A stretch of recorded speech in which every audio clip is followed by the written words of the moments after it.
की क्लास में दो स्टूडेंट पढ़ते हैं, एक स्टूडेंट ए और दूसरा स्टूडेंट बी। दोनों स्टूडेंट बहुत ज्यादा इंटेलिजेंट हैं और टॉपर बनना चाहते हैं। और जो स्टूडेंट ए है ना, ये 8 घंटे तक पढ़ता है और सेम उसी टॉपिक को स्टूडेंट बी सिर्फ 2 घंटे तक पढ़ता है, लेकिन फिर जो इन दोनों का आउटपुट निकल के आता है ना, वो सेम होता है। यानी जो चीज स्टूडेंट ए 8 घंटे में याद करता है, सेम उसी टॉपिक को स्टूडेंट बी सिर्फ 2 घंटे में याद कर लेता है। पता है क्यों? Because student be smart study करता है और बहुत कम टाइम में बहुत ज्यादा लेसन को याद कर सकता है। और स्टूडेंट बी ही टॉपर है क्योंकि वो हार्ड वर्क नहीं स्मार्ट वर्क करता है, और हार्ड वर्क करने वाले हमेशा एवरेज स्टूडेंट रहते हैं। So hi friends, myself here, तो आओ तुम्हें स्मार्ट स्टडी करना सिखाता हूं। और अगर आप आज ये वीडियो देख लेते हो तो सारी जिंदगी आपको कभी रट्टा मारने की जरूरत नहीं पड़ेगी। तो बेसिकली मैं आपको 4 स्टेप फार्मूला बताऊंगा और इसका एक स्टेप आपको टॉपर बनाएगा। और यही वो फार्मूला है जिसको यूज करके मैंने क्लास 9 और क्लास 10 में टॉप किया है। और इसका स्टेप नंबर 3 सबसे इंपॉर्टेंट स्टेप है, और अगर इसको मिस किया तो समझ लेना कि सब कुछ मिस कर दिया। और ये इस 4 स्टेप फार्मूले का ब्रेक डाउन करते हैं एक स्टेप करके। स्टेप 1 है जस्ट रीड द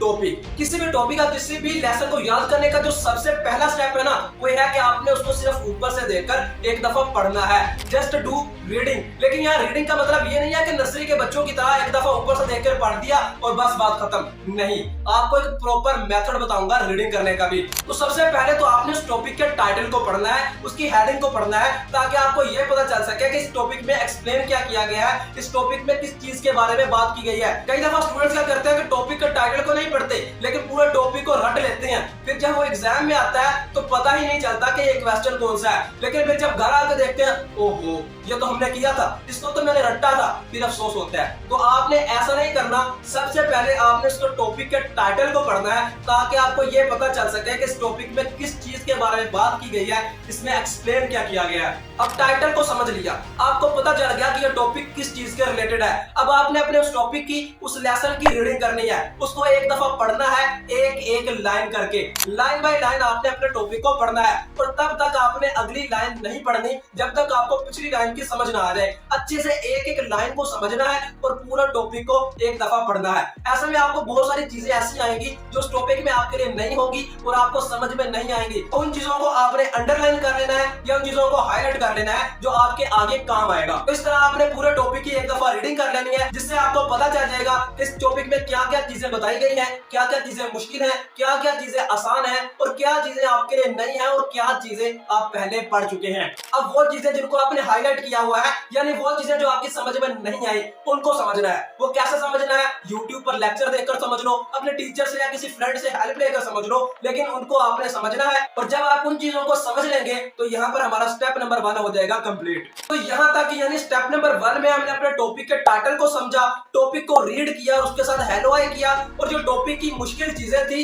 उनको भी समझ लिया। लेकिन अब हमने अपने टॉपिक को याद करना है। ऑब्वियस सी बात है, टॉपिक को जुबानी भी तो याद करना है ना। अब हम आएंगे अपने स्टेप नंबर 2 की तरफ, यानी लर्न द लेसन। अब हमने लेसन को याद करना है, लेकिन एक टेक्निक के साथ। रट्टा नहीं लगाना, रट्टा लगाकर याद नहीं करना। हम यहाँ पर कीवर्ड टेक्निक यूज करेंगे अपने लेसन को याद करने के लिए। अब स्टेप नंबर 2 में आपने करना यह है कि अपने टॉपिक का जो इंपॉर्टेंट कीवर्ड्स है ना, उनको निकाल लेना है और अपने पूरे टॉपिक को कीवर्ड्स में समराइज कर देना है। और फिर सिर्फ उन कीवर्ड्स को, उन इंपॉर्टेंट वर्ड्स को याद करके आपने टॉपिक को याद करना है। पूरे टॉपिक में सारे वर्ड्स इंपॉर्टेंट नहीं होते, सिर्फ कुछ ही वर्ड्स होते हैं जो कि बहुत इंपॉर्टेंट होते हैं और वो कीवर्ड्स होते हैं। और बाकी के वर्ड्स वो होते हैं जिनको आप अपने पास से भी यूज कर सकते हो, जिनको आप चेंज कर सकते हो। तो आपने उन फजूल वर्ड्स को याद नहीं करना, सिर्फ कीवर्ड्स को याद करना है और इस तरह टॉपिक को याद करना है। और आप क्या करते हो कि पूरा टॉपिक को याद करते हो और फिर जो फजूल वर्ड्स होते हैं वो तो कभी याद रह जाते हैं और इंपॉर्टेंट वर्ड्स भूल जाते हैं। और जब इंपॉर्टेंट वर्ड्स यानी कीवर्ड्स नहीं लिखोगे क्वेश्चन में तो आपका क्वेश्चन गलत ही कंसीडर किया जाएगा।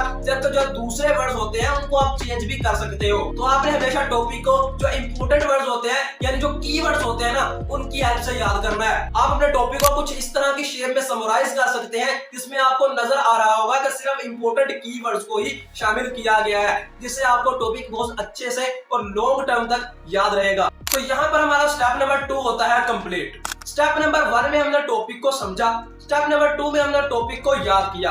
अब आता है हमारा स्टेप नंबर 3, जो कि सबसे इंपॉर्टेंट स्टेप है और स्टूडेंट्स इसको यूज ही नहीं करते।